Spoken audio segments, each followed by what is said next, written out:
विरोधक आक्रमक होण्याची शक्यता आहे। परभणी आणि बीडच्या मुद्द्यावरून विधानसभेत पुन्हा जोरदार खडाजंगी पाहायला मिळू शकते।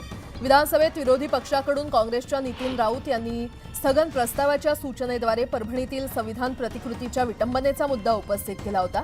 मात्र अध्यक्षांनी हस्तक्षेप करत या संवेदनशील विषयावर बुधवारी चर्चा होईल असं जाहीर केलं होतं। त्यामुळे स्थगन प्रस्तावावर अधिवेशनात आज चर्चा होईल।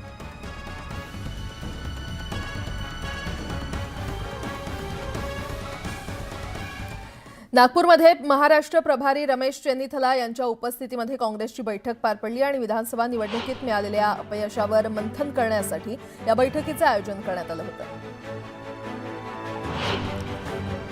काँग्रेस प्रभारी रमेश चेन्नीथला महाराष्ट्र दौऱ्यावर आहेत। दरम्यान काँग्रेसचा नवीन गटनेता आणि प्रदेशाध्यक्षाबाबत लवकरच निर्णय घेणार असल्याची माहिती त्यांनी दिली। शिवसेनेकडून विधान परिषदेच्या मुख्य प्रतोदपदी मनीषा कायंदे यांची नियुक्ती करण्यात आलेली आहे। पक्षाने टाकलेला विश्वास सार्थ ठरवण्यासाठी प्रयत्न करणार असल्याची भावना कायंदे यांनी व्यक्त केली आहे। राष्ट्रवादी अजित पवार गटाकडून मुख्य प्रतोदपदी चेतन तुपे यांची नियुक्ती करण्यात आलेली आहे, तर तालिका सभापती म्हणून शेखर निकम यांची नियुक्ती करण्यात आली आहे। सुधीर मुनगंटीवारांना पक्ष वेगळी जबाबदारी देणार असल्याचं वक्तव्य सीएम फडणवीसांनी केलं होतं। त्यावरच सुधीर मुनगंटीवारांनी भाष्य केलंय। माझी एक पार्टी कोरी आहे, पण एक पार्टी मला जनतेनं आमदार म्हणून दिली आहे। दुसऱ्या पार्टीवर पक्षानं अद्यापही जबाबदारी न दिल्यानं ती कोरी आहे असं वक्तव्य मुनगंटीवारांनी केलंय। मंत्रिमंडळात सुधीर मुनगंटीवारांचा समावेश करण्याच्या मागणीसाठी चंद्रपूरच्या भाजप कार्यकर्त्यांनी पायी यात्रा काढली। नागपुरात न्याय न मिळाल्यास दिल्लीपर्यंत यात्रा काढणार असल्याचं कार्यकर्त्यांनी सांगितलं। चंद्रपुरात सुधीर मुनगंटीवारांच्या समर्थनार्थ संघर्ष करो अशा आशयाचे बॅनर झळकलेत। मुनगंटीवारांना मंत्रिपद न मिळाल्यानं कार्यकर्त्यांकडून संताप व्यक्त करण्यात येतोय। सांगली जिल्ह्याला यंदाही राज्याच्या मंत्रिमंडळात स्थान मिळालेलं नाहीये। जिल्ह्यामध्ये भाजपचे 4 आमदार असूनही 2014 प्रमाणेच एकही मंत्रिपद सांगलीला मिळालेलं नाहीये आणि त्यामुळे जिल्ह्यातून नाराजीचा सूर पाहायला मिळतोय।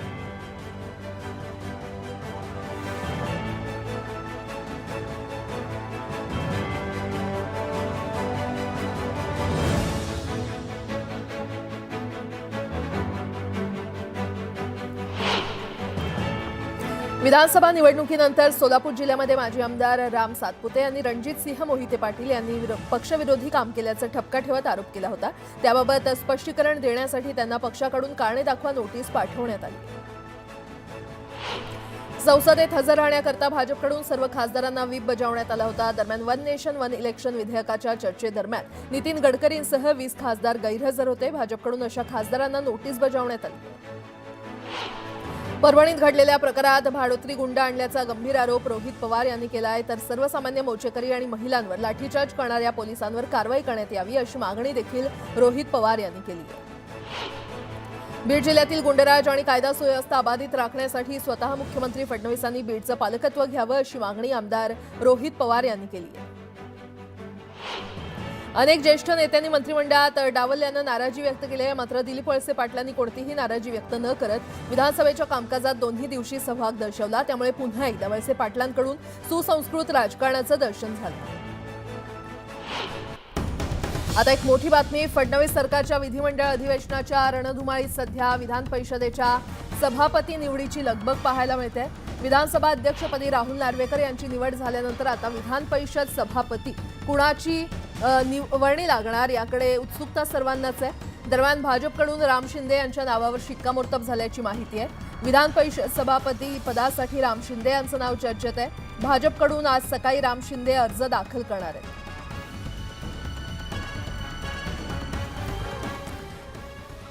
पुन्हा एकदा बातम्या पाहूयात वेगवान स्वरूपात।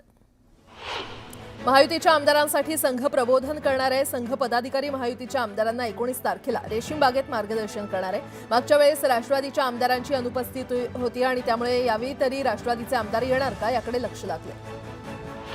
सुधीर मुनगंटीवारांच्या नाराजीनंतर भाजप नेते रावसाहेब दानवे यांनी सुधीर मुनगंटीवार यांची भेट घेतली आहे। भाजपच्या कार्यालयामध्ये भेट झाली असून दोघांमध्ये बराच वेळ चर्चा झाली।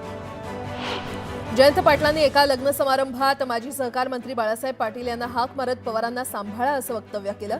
या वक्तव्यामुळे चर्चांना उधाण आलंय। जयंत पाटलांसाठी एक मंत्रिपद राखीव ठेवलंय असा दावा अमोल मिटकरींनी केला होता। मिटकरींच्या दाव्यानंतर जयंत पाटलांच्या विधानानंतर सर्वांच्याच भुवया उंचावल्या। जळगाव जिल्ह्यामध्ये शरद पवार गटाच्या रोहिणी खडसे आणि ठाकरे गटाच्या वैशाली सूर्यवंशी यांनी व्हीव्हीपॅटच्या पावत्यांची मोजणी करण्याची मागणी केली होती. दरम्यान जिल्हाधिकाऱ्यांकडून ही मागणी फेटाळण्यात आली आहे आणि त्यामुळे न्यायालयामध्ये दाद मागणार असल्याची माहिती खडसेंनी दिली. भाजपचे प्रदेश प्रवक्ते राम कुलकर्णी यांनी संजय राऊतांचा चांगला समाचार घेतलाय. संजय राऊतांनी स्वतःच्या पक्षाचं पाहावं, उगाच भाजपमध्ये नाक खुपसू नये असा टोलाही त्यांनी लगावलेला आहे. तर भाकरी भाजायला सालगडी म्हणून तुम्हाला ठेवायचं का, असा सवालही त्यांनी विचारलाय. अमरावतीचे खासदार बळवंत वानखेडे अधिवेशनात शेतकऱ्यांच्या प्रश्नावरून आक्रमक झाले आहेत. यावेळी देशातील शेतकऱ्यांचं प्रोत्साहन वाढवण्यासाठी सरकारनं कोणती पावलं उचलली, असा सवाल वानखेडेंनी केलाय.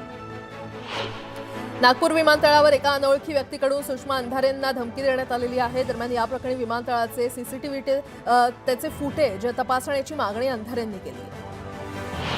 आदिवासी बिंजवार समाज समितीच्या वतीनं नागपुरात विधान भवनावर भव्य मोर्चा काढण्यात आला. समाजाच्या जात प्रमाणपत्राचा प्रश्न सोडवण्याची मागणी आंदोलनकर्त्यांनी केली.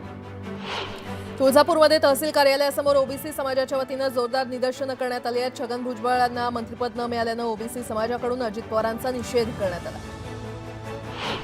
पिंपरी चिंचवड शहराचे आराध्य दैवत असलेल्या श्रीमान महासाधू मोरया गोसावी महाराज यांच्या 463व्या संजीवन समाधी सोहळ्याला सरसंघचालक मोहन भागवत यांच्या उपस्थितीत सुरुवात झाली. यावेळी भागवत यांच्या हस्ते चिंचवड देवस्थान ट्रस्टच्या दिनदर्शिकेचं प्रकाशन करण्यात आलं. छगन भुजबळांनी ओबीसी समाजाचं नेतृत्व करत महायुती सरकारला निवडणुकीत यश मिळवून दिलं आणि त्यामुळे पक्ष त्यांना न्याय देईल असं वाटलं होतं, पण कुठेतरी त्यांच्यावर अन्याय करण्याचं काम पक्षानं केलंय, असं वक्तव्य रोहिणी खडसेंनी केलं. आता एक मोठी बातमी. अखेर महायुतीचं खातेवाटप ठरल्याची सूत्रांची माहिती आहे आणि येत्या 24 तासात खातेवाटपावर अंतिम शिक्कामोर्तब होणार असल्याची माहिती मिळते. शिवसेनेची यादी काल रात्रीच मुख्यमंत्र्यांना देण्यात आली असून राष्ट्रवादीची यादी आज दिली जाणार असल्याची माहिती आहे. मुख्यमंत्री देवेंद्र फडणवीस 2 दिवसात राज्यपालांना संपूर्ण खातेवाटपाची यादी देणार असल्याची सूत्रांकडून माहिती मिळते आणि गेल्या मंत्रिमंडळातील महत्त्वाची खाती त्या पक्षाकडेच राहणार असल्याची सूत्रांची माहिती आहे. गृह भाजपकडे तर नगरविकास शिवसेनेकडेच राहणार असल्याची माहिती आहे. राष्ट्रवादीला अर्थ खातं मिळणार असल्याची सूत्रांची माहिती आहे. तर महसूल, सार्वजनिक बांधकाम, पर्यटन, ऊर्जा हे भाजपकडे राहणार आणि शिवसेनेचं उत्पादन शुल्क खातं राष्ट्रवादीला दिलं जाणार असल्याची माहिती मिळते.